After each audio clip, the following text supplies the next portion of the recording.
Copetraban Estéreo, un canal de comunicación y sensaciones positivas para estar más cerca de ti. Bienvenidos a este espacio de conversación con Cindy. Un saludo muy especial a todos nuestros asociados ubicados en las distintas regiones del país donde Copetraban hace presencia. Hoy traemos un tema excepcional, un tema que está en boca de todo el país, diría yo del mundo entero, inclusive Jorge, porque las estadísticas así nos lo han confirmado. Se dice que el 66% de la población tiene dificultades con la salud mental y ese es nuestro tema de hoy. Jorge, bienvenido. Muchas gracias por estar aquí nuevamente. Muchísimas gracias, Mariluz, y qué bueno estar nuevamente con todos ustedes con un tema apasionante. Como usted lo dice, un tema que nos conmueve y que nos invita a reflexionar. Y a propósito de eso, dice la Organización Mundial de la Salud que 1 de 8 personas en el mundo sufre de trastornos mentales. De ahí la importancia de este tema que hoy queremos llamar Entendernos para vivir mejor. ¿Y quién mejor que nuestro psicólogo clínico y organizacional, el doctor John Carlos Hernández Jaramillo, para hablarnos de este tema? Experto, terapeuta, de hecho acompaña a la organización en muchos procesos al interior de la misma, porque pues realmente todos necesitamos ser atendidos por un experto en estos temas. Bienvenido, John Carlos, a este espacio que es dedicado por usted para todos nuestros asociados. Mil gracias, Mariluz, por esa bienvenida. Jorge, muchísimas gracias por esta invitación a todos nuestros asociados. Gracias por estar atentos a estos espacios que nos construyen, que nos dan herramientas y que nos ayudan a facilitar la vida. Así que muchas gracias. Bueno, John Carlos, de una vez arranquemos con un tema que creo que es primordial. ¿Por qué se habla hoy más de salud mental que en otras épocas? Muy bien, Jorge, muchísimas gracias. Primero que todo, felicitarlos porque trabajar estos temas para nosotros como psicólogos es demasiado importante. Que una organización, que una cooperativa como Copetraban, es una cooperativa que se mueve desde la conciencia. Hablaste desde una palabra muy importante, la conciencia. ¿Qué es la conciencia? El estar despierto, el aprender a estar despierto. Entonces estos temas nos ayudan a que nuestra conciencia se despierte frente a la importancia de un tema tan relevante, tan fundamental, como lo estás preguntando. ¿Por qué ahorita se habla tanto de salud mental? Porque aparte de las estadísticas, la dinámica de la vida nos está mostrando que la humanidad cada vez más está adoleciendo del tema de la salud mental y emocional. ¿Cómo? En las relaciones interpersonales, en las relaciones de pareja, en las relaciones con los hijos. Las estructuras de nuestros adolescentes de hoy son la evidencia de un proceso de salud mental, emocional, psicológico y hasta espiritual. Podría yo involucrar esta parte de la dimensión tan importante y tan relevante. Entonces, todo lo que estamos viviendo hoy, ¿cierto? La decadencia en el tema de los valores, en la forma como nos relacionamos, la facilidad con que la gente hoy renuncia a un empleo. No me gustó, me fui, ¿cierto? Como todas esas evidencias, las estadísticas en las separaciones, es alarmante. Los divorcios, las demandas de divorcios actuales versus los matrimonios. Aún existe todavía gente que le quiere apostar al matrimonio, al compromiso. Cierto que un matrimonio es un compromiso, realmente es como vincularse a una relación y construir un hogar como tal. Hay gente que todavía le apuesta, pero en esas apuestas se quedan cortos en el camino y ahí es donde provienen los divorcios como tal.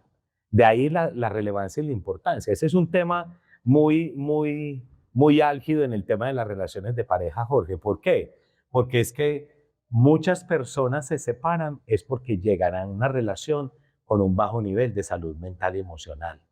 No se cuestionan cosas importantes, no se preguntan cosas como, bueno, sí, queremos estar en pareja, nos queremos, nos amamos, queremos tener una familia, vos tenés empleo, yo también tengo empleo, y hasta ahí llegan. Pero realmente no sabemos cómo llegamos emocionalmente a una relación de pareja. Entonces sí, cierto, también se evidencia muchísimo esos temas. Muy bien, John, y en concordancia con eso que estás pronunciando, ¿cómo describirías el estado actual de la salud mental de nuestra sociedad? Inclusive si le pudiéramos dar un calificativo, de 1 a 10, ¿cómo está nuestra salud mental? Nuestra salud mental yo diría que está crítica, ¿cierto? Yo lo colocaría en un término muy bajo, ¿cierto? De 4 tirando más abajo, ¿cierto? Porque la salud mental de nuestra sociedad actual, de nuestras sociedades actuales, y diría casi en el mundo, pero si hablamos en contexto de nuestra sociedad colombiana, yo diría que en un 4, ¿cierto? Cada vez más se está evidenciando lo que acabamos de hablar, una pérdida sustancial en esquema de valores, una pérdida sustancial en el tema de los vínculos y las relaciones con los demás. Estamos viendo de manera exponencial un vínculo mucho más fuerte con el medicamento, con el uso de medicamentos. La gente está encontrando en el medicamento una respuesta, cuando el medicamento es un recurso, no es la respuesta, ni es el camino como tal. Entonces, yo le colocaría un 4 Mariluz. Muy bien. Jorge, adelante. John Carlos, a propósito de ese tema y la baja calificación que usted le da, pues la pandemia también nos transformó o nos cambió. Y uno encuentra cifras, por ejemplo, como que dicen que el 25% de las personas sufrió efectos por ejemplo, de estrés o de depresión. Eso entonces cambia el panorama y nos pone ante una situación bastante extrema. Muy bien, yo pienso que lo que la pandemia hizo no es que nos haya transformado. Hay mucha gente que pasó de largo por la pandemia y los aprendizajes que nos trajo la pandemia como evento, que es la mayoría de las cosas que vivimos. Los seres humanos todos los días estamos teniendo eventos, pero la gente no se levanta con esa actitud de aprendiz, de aprender. Y son eventos que nos marcan, pero que nos están enseñando cosas. Entonces yo pienso que la pandemia no nos transformó, sino que nos mostró en el tema de la salud mental algo que ya venía muy guardado. Lo que pasa es que lo hizo más evidente, salió más a la afuera, lo expuso más a la luz pública, y por eso es que hoy es un tema tan relevante. Entonces sí pienso que la pandemia tuvo ese efecto, digámoslo positivo, pero esto es algo que viene desde mucho atrás. Es un tema en los estados de ánimo, por ejemplo, en los trastornos de estados de ánimo, porque la salud mental abarca muchísimas cosas. Uno son los trastornos de ánimo, los de estados de ánimo, otros trastornos emocionales, otros trastornos psicológicos, otros son trastornos del comportamiento, ¿cierto? Es básicamente desde ahí. Pero los del estado de ánimo, como la depresión, la ansiedad, la melancolía, ¿cierto? Ya esos tipos de trastornos ya venían muchísimo tiempo atrás y hoy se están haciendo mucho más evidentes. Hablando de esa evidencia que nos mencionas, John, es claro que muchas veces estas situaciones emocionales no salen a la luz, es decir, las guardamos. Desde tu historia clínica, ¿cuáles son esos, digamos, esas alertas, esas alarmas que le indican a un ser humano o a su entorno, digamos su familia, que la persona está atravesando por un problema de salud mental? Muy bien. Lo primero que quiero decir antes de responder esa pregunta tan valiosa, Mariluz, es que el silencio no es bueno. Y eso nos lo dio la pandemia. Nos dijo, usted tiene que hablar, usted tiene que manifestar. Ahorita en este tiempo, mucha gente, y lo vemos mucho en redes sociales, cómo poder hablar abiertamente de estos temas. Ya hay gente y hay podcasts muy valiosos que hablan, por ejemplo, por ahí uno que los hombres también lloran.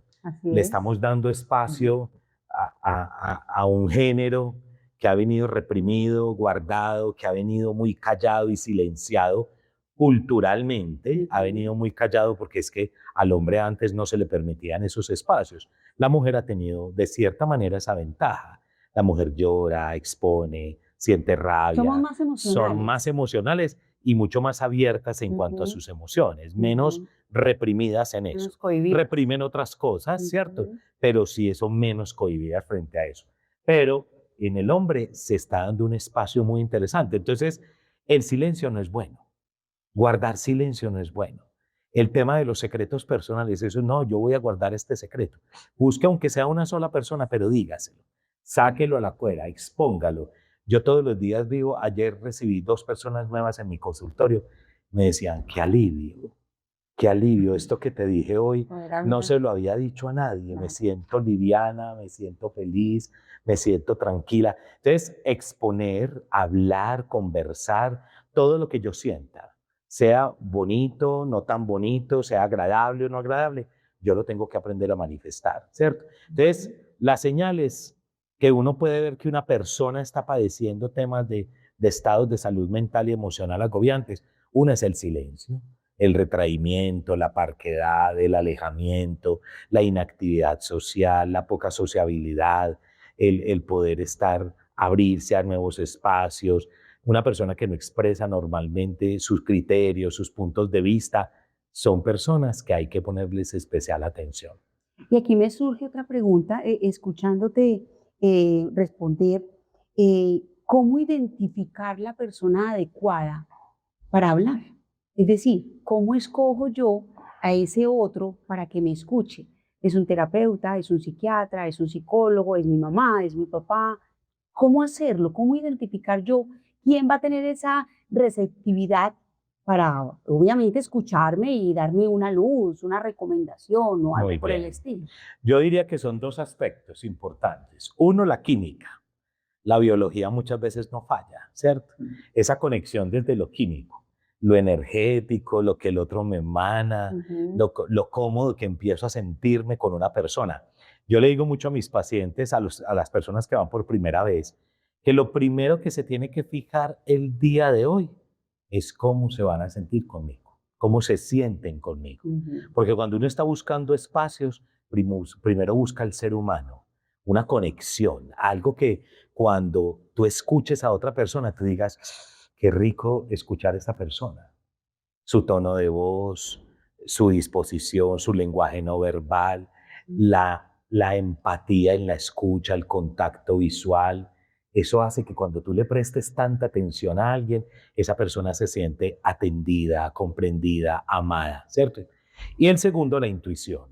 La Mm. intuición es algo que nosotros no podemos dejar. En selección de talento humano, nosotros aplicamos pruebas, pero definitivamente la intuición juega un papel muy importante, porque Así uno es. dice, sí, muy buenas las pruebas, pero finalmente no hubo una conexión, no hay Ujú. esa intuición que también hay que tener, no dejárselo todo a la intuición, porque a veces la intuición viene acompañada de nuestro ego.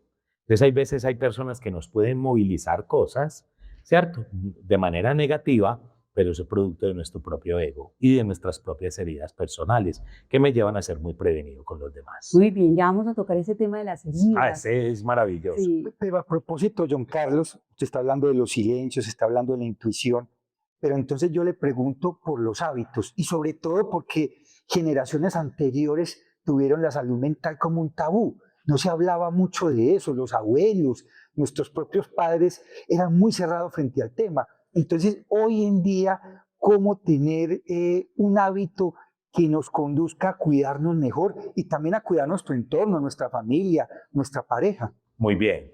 El tema de los hábitos es fundamental, Jorge, y gracias por preguntarlo, porque es de vital importancia desarrollar la conciencia de nuestros propios hábitos. Nosotros hemos tenido muy malos hábitos con nosotros mismos, ¿cierto?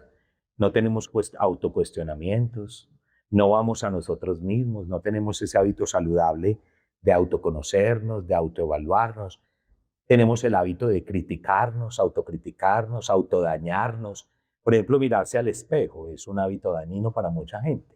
La mayoría de la gente se mira al espejo para destruirse. Mm. Yo siempre digo de manera exagerada, pero destruirse es, qué feura, no, o qué gordura, o mejor rápido. Hay gente que no se ve en el espejo, solo se mira. Van, se organizan y ya. Y de pronto se dejan una mala señal, una mala crítica para sí mismos.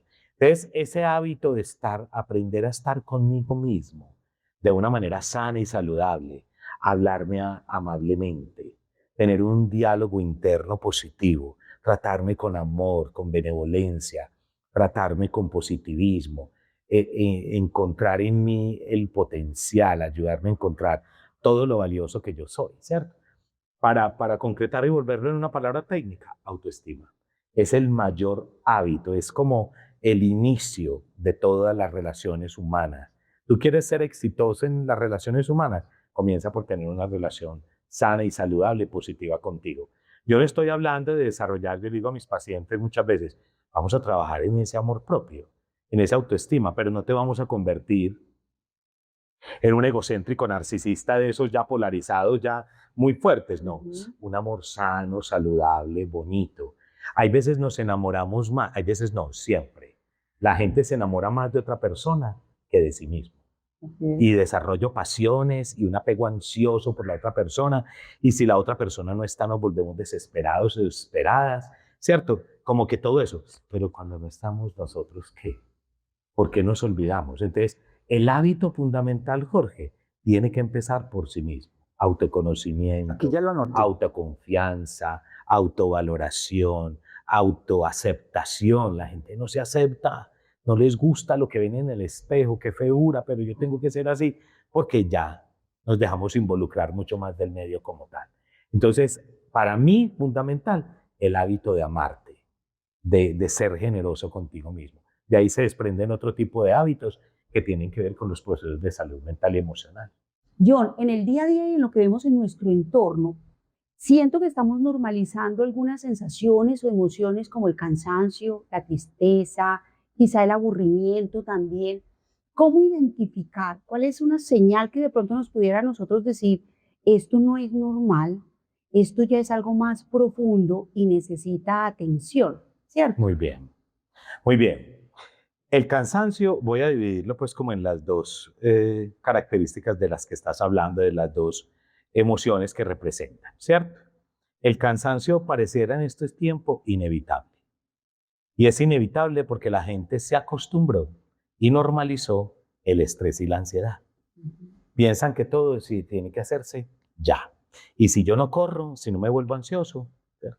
Hace poco le hablaba a un paciente mío y decía que si él consideraba que no existía en un mundo ideal la posibilidad de poder desarrollar en su liderazgo la tranquilidad y la paciencia, porque no era necesario gritar, ofuscarse, repetirlo, para poderle enseñar a sus colaboradores básicamente lo que necesita que ellos aprendan de una manera distinta y así no dañarse a sí mismo, ¿cierto? No dañarse a sí mismo, porque los enojos, los gritos, las alteraciones, el estrés y la ansiedad es una autoagresión hacia sí mismo. Y autoagresión porque mi cuerpo sufre efectos con un solo momento de enojo, con un solo momento de rabia, de estrés y de ansiedad. Mi cuerpo está padeciendo, que está desarrollando enfermedades internas. Entonces, desde ahí es empezar a entender cómo normalizamos nosotros, por ejemplo, el cansancio. Y pareciera inevitable, porque la gente dice, no, es inevitable no estresarse, me tengo que estresar, y todo lo tengo que hacer para allá, es que si no sale algo yo me tengo que alterar, cuando no tiene que ser necesario. Yo puedo desarrollar una dinámica, ¿cierto? Hay muchas personas en nuestra historia, como Churchill, que era un mandatario del Reino Unido que tuvo 2 periodos, ¿cierto? Así es. Que sabes más de historia, pues básicamente, y él tenía una frase muy bonita y decía, entre todo lo que tengo que hacer, solo escojo una sola cosa y la hago. Una sola cosa a la vez. Es como que el cansancio lo normalizamos y pareciera inevitable llegar a él cuando sí es totalmente evitable. Pero entonces digamos que el cansancio es una actividad que genera esa normalidad dentro de todo lo cotidiano. Y la tristeza no es una emoción negativa, es una emoción necesaria, es una emoción saludable, ¿cierto? ¿Qué es lo que hace desde tu pregunta? ¿Cómo identificar que ambas no se pueden seguir normalizando? Cuando la tristeza, bueno, lo digo saludable, es porque por eso tenemos 2 lagrimales. Dios nos regaló 2 lagrimales aquí, dijo, vea, por ahí usted va a procesar, va a llorar, va a procesar los momentos difíciles de su vida. La tristeza es una emoción necesaria, porque inclusive lo vimos en una película de dibujos animados llamado Intensamente. La tristeza y la alegría tienen que coexistir, porque ¿cómo reconozco yo a la una? A través de la otra. Y la tristeza es una emoción que me ayuda a procesar duelos, pérdidas, momentos difíciles, diagnósticos, cosas que nos afectan. Entonces, la tristeza, digamos, que forma parte de nuestra vida necesariamente. ¿Qué es lo que hace que se enciendan esas alarmas cuando paso de la tristeza al sufrimiento? cuando paso del cansancio a la irritabilidad, al enojo, a irascible, a malas respuestas, ¿cierto? Y cuando de la tristeza paso a ese tema del sufrimiento. Ya me encierro, no como, me agredo mi cuerpo, ya empiezo a deteriorar mis relaciones sociales con el otro. Cuando yo empiezo a ver esas señales de que ya, ¿cierto? Más en la cama, menos sociable, de respuestas muy cortas, mucho encierro, cuando es un llanto muy profundo. La tristeza, el llanto en la tristeza tiene dos caminos. Se sabe que es saludable cuando sé que estoy llorando porque estoy sanando. Y soy consciente de que tengo que llorar porque necesito sanar esta herida. Pero hay gente que llora para perpetuarse, para ya pasar en el sufrimiento. En el sufrimiento ya la gente perpetúa. Entonces pasan meses, ¿cierto? Pero las señales, vos puedes ver una persona y decir, esta persona pasó de la tristeza al sufrimiento, bajó de peso, empezó a deteriorar áreas importantes como la dimensión laboral, su dimensión afectiva, su dimensión sexual, su dinámica sexual y afectiva con su pareja disminuye porque ya la libido no responde cuando hay sufrimiento, cuando hay dolor, cuando afecta áreas sociales, los vínculos familiares, la relación consigo misma. Entonces, esas son las señales que uno indica cuando la tristeza pasa al sufrimiento y cuando el cansancio pasa a la irritabilidad, al enojo y a la poca eficiencia. John Carlos, dentro de todo eso tan importante que usted ha dicho, me sonó la frase de la que usted habla ahorita, cuando se invita a hacer solamente una cosa. Y ahí conecto con una cosa que actualmente estamos viviendo, y es la hiperconexión. Estamos conectados por todos lados. ¿Qué hacer frente a esa realidad? Y que además, frente a eso también, muchas personas están muy solas. ¿Cómo lograr un equilibrio? Lograr ese equilibrio es primero tomando conciencia, que fue la palabra que Mariluz utilizó al comienzo.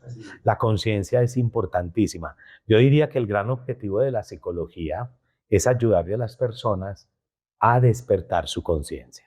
Cuando uno despierta la conciencia persigue todo. La manera como estás conduciendo, la manera como estás reaccionando frente a algo, la manera como estás tratando a otra persona, la manera como ser. Despertar la conciencia frente a esa hiperconexión que estamos tan súper o sobreconectados nos lleva a que tengo que tener conciencia que esa conectividad a través de todo el tema de la tecnología es inevitable. Eso está ahí, no lo podemos borrar, forma parte de la dinámica de nuestro mundo. Yo, por ejemplo, con el tema de la inteligencia artificial no he podido, pero sé que tengo que llegar a él. ¿Cierto? Porque si no... Pendiente esa materia. Claro. No, yo antes utilizaba papel, ahora utilizo ya este tipo de cosas. En mi consulta ya mis historias clínicas son guardadas aquí, porque ahí estoy, ¿cierto? Sin embargo, la conciencia me ayuda a mesurarlo. Para mí la palabra a tu respuesta es mesura. Excelente. Es aprender a mesurar las cosas, porque es que la tecnología es muy bonita, ¿cierto?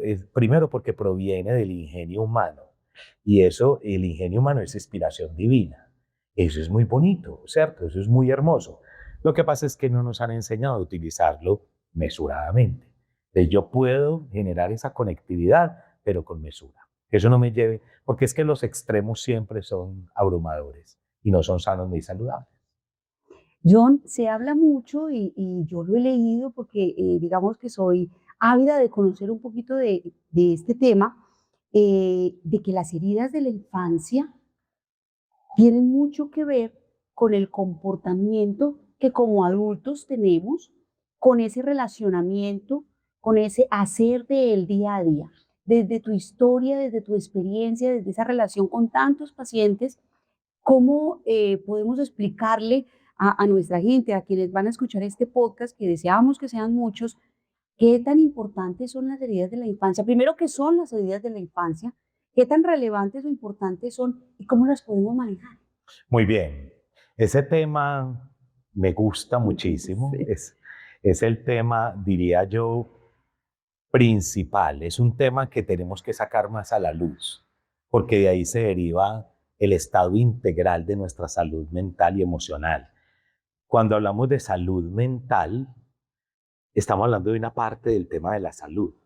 porque en psicología humanista, porque yo soy psicólogo humanista, tenemos un concepto de ser humano. El ser humano es un ser bio, psico, social y espiritual, ¿cierto? Bio porque somos un organismo biológico, un organismo lleno de pura fisiología y biología como tal. Psico porque somos un compendio en nuestra mente, de una actividad psicológica, consciente e inconsciente, y ahí están. Social porque, querámoslo o no, estamos llamados al relacionamiento con el otro, ¿cierto? Nosotros no podemos depender del otro, pero el relacionamiento es necesario y fundamental en el desarrollo de nuestra salud mental y emocional. Y espiritual porque, crean lo que crea la gente, nosotros venimos desde la espiritualidad en una conexión con lo divino, ¿cierto? Entonces, la salud mental es el compendio, es el estado del bienestar. Nosotros lo separamos con un guión, el bienestar en cada una de esas instancias. El bienestar con tu cuerpo, el bienestar con tu mente, el bienestar con los demás, en las relaciones con el otro y en el bienestar en tu relación con Dios. Entonces, ahí estamos hablando de un tema integral de salud, es de la salud mental, en ese compendio como tal. Entonces, cuando esas cosas no se dan, aparecen básicamente los comportamientos disfuncionales, las malas relaciones, los sufrimientos humanos, como la depresión, traducido básicamente desde ahí. Y ahí es cuando aparece la generación de todo esto, que las hemos denominado las heridas de la infancia. Cuando aparecen esas heridas de la infancia, cuando tú preguntas qué son las heridas de la infancia, yo me pongo a pensar, esa pregunta me parece tan importante y tan delicada responderla, porque es que y digo delicada es porque no es para generar culpas, porque cuando hablamos de heridas buscamos un culpable, ¿cierto? Me heriste, me lastimaste y estamos generando culpas. Entonces, esto no es para generar culpas. Las heridas son las consecuencias de las interacciones que todo ser humano tiene con sus amores primarios. ¿Quiénes son los amores primarios nuestros? Los padres. Los padres, ¿cierto? De ahí se deriva todo. El vínculo con ellos, hasta la forma como fuimos concebidos, ¿cierto? Ayer recibí un paciente nuevo y era hablándome de lo triste que estaba porque su novia lo había abandonado después de 8 años de relación, que había pensado en suicidarse, ¿cierto? Y que había pensado en quitarse la vida. Es un chico de 24 años que estudia arquitectura y finalmente empezó a hablar, a decirme, no, es que yo soy adoptado, ¿cierto? Mis padres biológicos no me quisieron, yo tuve solo una madre que me adoptó y la madre también se fue porque murió, ¿cierto? La mamá también. Entonces, esas experiencias se acomodan en el mundo de un niño a través de las heridas. Eso es lo que genera esa herida abierta, ese golpe que lastima al otro, ¿cierto? Entonces las heridas son esos golpes que lastiman la individualidad de un ser humano. Entonces, imagínate en el vientre materno no ser aceptado, no ser anhelado, no ser planeado, no decir qué rico que te voy a tener, no ser esperado, no tener la bienvenida a este mundo, o sea, que no te den la bienvenida a la vida. Eso genera dolor y genera una herida profunda en el ser humano como tal, ¿cierto? Entonces, esas heridas se van volviendo cada vez más, porque a un niño no se le enseña cómo trabajar esas heridas. Los niños no racionalizan las cosas. Un niño no tiene esa capacidad de entender, ve, mi papá es así de abandonante o es golpeador, porque finalmente su historia ha sido así, eso fue lo que... Un niño no, eso lo hace un adulto. Los adultos podemos comprender que nuestros padres hicieron lo mejor posible y nos dieron lo que pudieron darnos porque eso fue lo que recibieron. Esa racionalización es muy valiosa en la vida adulta para comprender y para poder sanar y perdonar y entender que nuestros padres no lo hicieron por mal, no lo hicieron porque es cierto. Un par de padres, yo no tengo que juzgar el acto de los 2 papás de este muchacho, no estaban preparados, estaban llenos de miedos, no les dio en ese momento. Pero un niño no racionaliza eso. Un niño lo acomoda como parte de su identidad, porque eso es lo que recibe. Y eso va creciendo con ustedes. Pues con todos nosotros vamos creciendo, porque hay investigaciones que están buscando la persona cero y no la han podido encontrar. Cero heridas, No existe. no la han podido, no existe hasta el momento. No sabemos si de pronto está por allá en alguna tribu o en algún lugar del mundo, pero esas heridas de la infancia van creciendo con nosotros y se van viendo evidenciadas en una cantidad de circunstancias y de cosas y de interrogantes. Entonces hay personas que dicen, ¿por qué será que nunca consigo pareja? ¿O por qué será que mis relaciones afectivas todas fallan o me abandonan o se terminan? ¿Por qué será que yo no fluyo con el dinero? ¿Por qué será que no tengo una conexión con lo económico y lo material? ¿Por qué me es tan difícil autorrealizarme en mi vida profesional? ¿Cierto? ¿Qué será lo que hace que yo atraiga parejas con este tipo de características? Porque todos los hombres que puedo atraer a mi vida me golpean, o las mujeres que traigo a mi vida me abandonan, o ¿cierto? Todas esas cosas que vivimos en la vida de adultos que nosotros mismos no comprendemos ni entendemos, provienen de las heridas de la infancia. Porque en ocasiones me puedo llegar a sentir rechazado en una dimensión laboral, o porque me da tanta pena hablar en público o exponer mis ideas y preguntar en un salón de clase, o estoy laborando en una empresa o en la misma casa, me da pena preguntar algo porque siento que de pronto no soy tan valioso o lo que voy a decir no es tan inteligente por una herida en especial que se llama la herida de la insuficiencia, ¿cierto? Ahí las podemos mencionar ahorita. Qué bueno, excelente. ¿Qué hacer en este orden de ideas con esas heridas? Es decir, ya soy adulto, ya las reconozco, estoy en ese proceso de conciencia, yo creo que esa es la palabra ganadora de este podcast. ¿Qué hacer? ¿Qué sigue? Lo primero es que yo me haga consciente de que hay algo que me está incomodando, porque el ser humano no modifica algo que no le incomoda. Muy bien. No va ni lo trabaja. Cuando una persona está en sintonía, hay gente que, por ejemplo, se siente tranquila con el abandono. ¿Cierto? Su pareja es abandonante, sus hijos son abandonantes y no hacen nada, ¿cierto?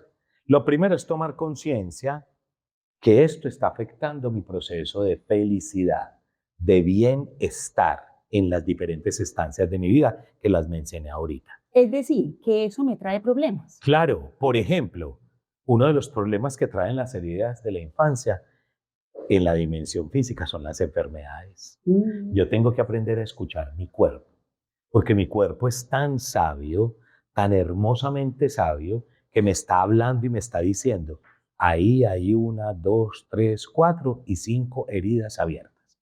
Y me estás enfermando, ¿cierto? Porque hay heridas de la infancia que enferman el cuerpo. Segundo, las relaciones. Identifico que mis relaciones no son funcionales. Ahí empiezo a tener conciencia y tengo que empezar a hacer algo. Entonces, ¿qué hacer? Primero tomar conciencia, después tomar decisiones y por último tomar acciones para poder cerrar esas heridas. Inevitablemente te tengo que responder como psicólogo, buscar terapia. Muy bien, excelente. Mariluz, yo particularmente me voy aquí con muchas anotaciones. Vamos a tener que citar a una nueva conversación. Yo feliz. Yo no me quiero ir sin una pregunta para ir cerrando, y es, ¿por qué ir al psicólogo entonces? A partir de todos estos conocimientos que usted nos ha regalado, si es importante o yo me puedo defender solo. Te agradezco tanto esa pregunta, Jorge, es tan valiosa. Los seres humanos tenemos el potencial humano, nacemos con un potencial humano hacia la felicidad. Todos tenemos ese potencial. Dios nos regaló este cuerpo maravilloso, esta existencia maravillosa, porque es el potencial hacia buscar ese estado de felicidad. Entonces, todos tenemos la capacidad de hacerlo, pero también tenemos que reconocer que hay veces no podemos solos, porque nuestra historia, nuestra personalidad, nuestras propias heridas han disminuido esas habilidades, esa potencialidad. Entonces, para eso está la dimensión social, para decir, necesito ayuda, para decir, ¿cierto? Entonces, ir al psicólogo, más que al psicólogo, sí, uno le coloca el título y la gente ha tenido, no, yo acaso estoy loco, yo tengo personas que van y dicen, mi pareja dice que no viene, no, yo que la loca es usted o el loco es usted, y yo no estoy loco para ir a hablarle o que yo voy a ir a desperdiciar mi plata hablándole de mis cosas a otro. Más que ir a ese título del psicólogo, es buscar un ser humano con quien hablar, un ser humano que me escuche desde el corazón, ¿cierto? Por ahí Carl Jung, que era un psiquiatra suizo, tiene una frase muy bonita y decía, más que una mente brillante, la gente necesita es un corazón, ¿cierto? Humano y sencillo que lo pueda escuchar.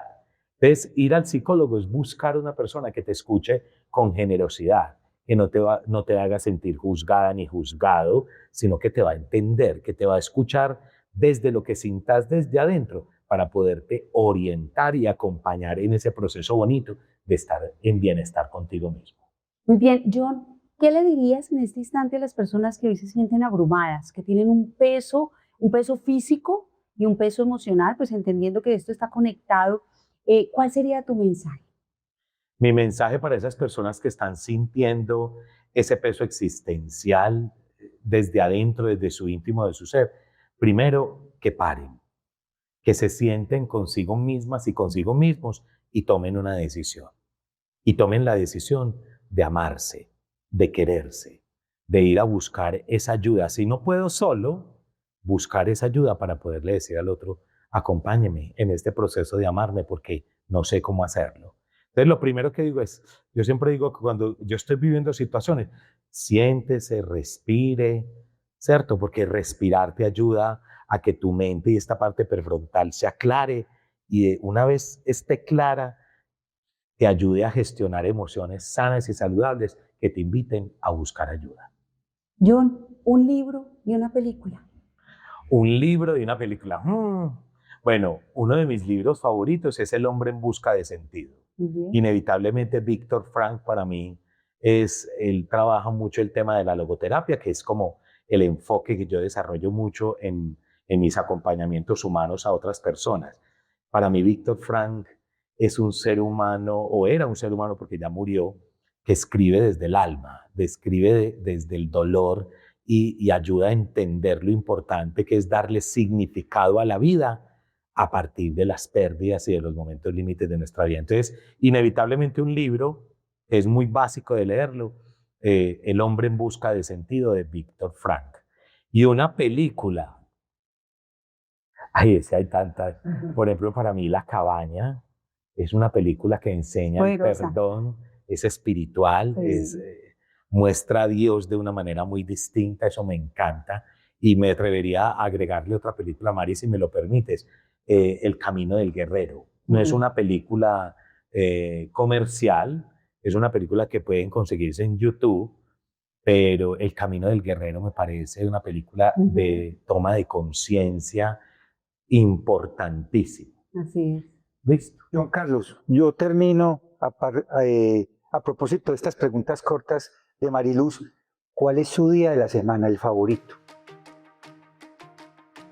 El hoy. El día de hoy, muy bien.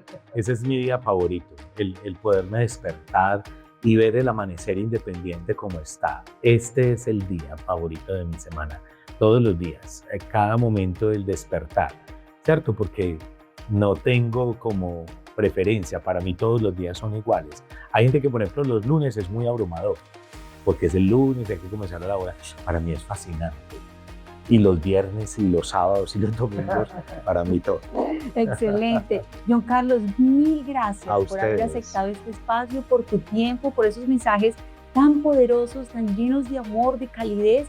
Y bueno, aquí lo tienen a disposición por si de pronto alguno se anima a tener alguna cita o alguna terapia con nuestro psicólogo clínico y organizacional. Hoy nos llevamos un mensaje fundamental, porque cuidar la salud mental no es un lujo, es una necesidad para vivir bien y en armonía. A todos ustedes, muchísimas gracias. Nos vemos en un próximo podcast. Hasta un próximo encuentro. Los esperamos aquí en Copetraban 8.0. Y recuerde, siempre hablar con alguien más, acercarse al otro es importante. Nos vemos aquí nuevamente. Copetraban Estéreo, un canal de comunicación y sensaciones positivas para